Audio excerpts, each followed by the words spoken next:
Let's talk about fear-mongering. I'm not someone who thinks that there's nothing to be afraid of in modern 2016 society on Earth. Donald Trump has used fear in his campaign to try to get people to vote for him. He's used fear of Hispanic immigrant rapist criminals. He's used fear of Muslims. He's used fear of Hillary Clinton, fear of her allegedly poor health, or fear of her lack of trustworthiness, or whatever. He's used fear of liberal ideas. He's also used fear of black criminals, and he's made a number of aspects of that sort of central over the last few weeks to his supposed outreach to black voters.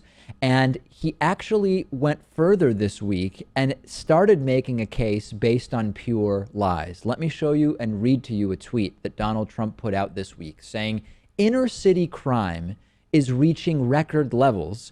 African Americans will vote for Trump because they know I will stop the slaughter going on."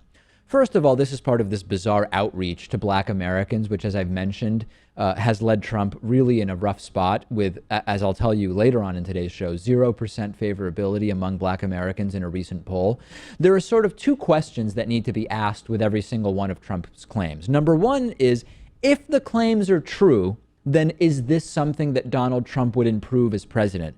But there's a different question that we must ask, which is the claim even true? And with this tweet about inner city crime at record levels, it's not even close to the truth. First of all, there's no actual official category for what an inner city is. So PolitiFact evaluated this claim, and they looked at cities with a population of over 250,000. That's how they defined large cities.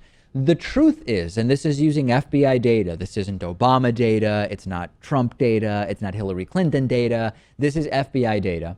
When you look at the crime rate, the rate, not the number of crimes, in these major cities, it has actually been on the decline. If you go back to the early to mid 1990s and just look at the trend line, we have seen crime decline in major cities. If we look more specifically at homicide rates, those have also been declining nationally since the early to mid 1990s. There are, and this is where, sometimes Trump will sort of grab on to the littlest sliver of something that could be distorted to maybe make it seem like there's some truth there.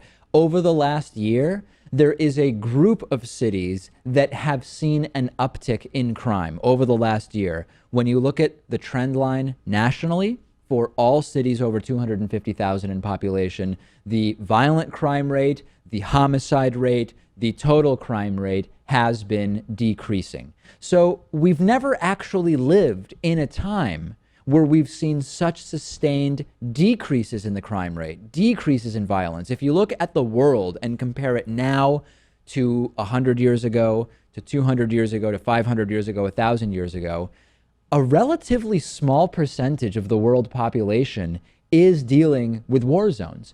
A relatively smaller percentage of the world population is in what we would call extreme poverty. Now, I'm not saying it's all glorious sunshine and ginger snaps and waterfalls. That's not what I'm saying. What I am saying is that the problems we're dealing with today, legitimate problems, are problems we've made significant progress on.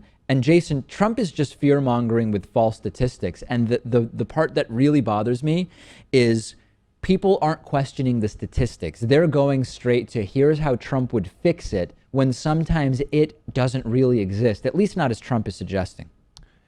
And I think what this is the case kind of sort of like a sports team where a manager gets credit for all of his players doing so well. And it's not really, he doesn't really influence this. I know one news story I heard yesterday was how the Spain's, government is not in session now because of this big debacle going on over there. And their economy has finally been on the uptick for the first time in 5 years. Not actually related to a break from legislative session. And this also applies to Trump wants to attach I don't even think Trump really knows the numbers, but there are some who want to attach the crime increase in some cities over the last year to President Obama specifically. And of course, we know that number one, you can't do that the same way that gas prices can't be directly connected to the individual decisions made by a president. But in addition to that, it ignores the broader trend, not only over the nearly 8 years of President Obama's presidency, but dating back 20 or 30 years now. So this stuff will rot your brain. Before you start to think about whether Trump is the solution to the problem, figure out whether he's even accurately representing the problem. And this is in the midst of really, really serious issues with climate change where we should be acting.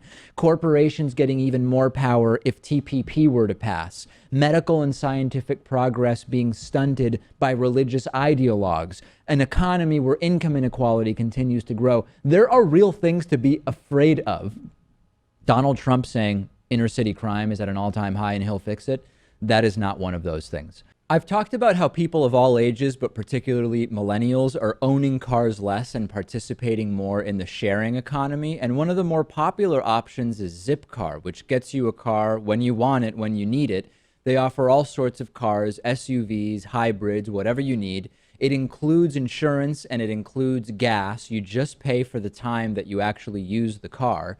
And you can reserve the car online from your smartphone over the phone. Then you unlock it with your Zip card. Each car share member reduces their personal CO2 emissions by between 1,100 and 1,600 pounds per year. For our audience, Zipcar is offering $25 of free driving credit if you sign up at joinzipcar.com/David. Support our show, reduce your carbon emissions and your spending on cars. Sign up at joinzipcar.com/David.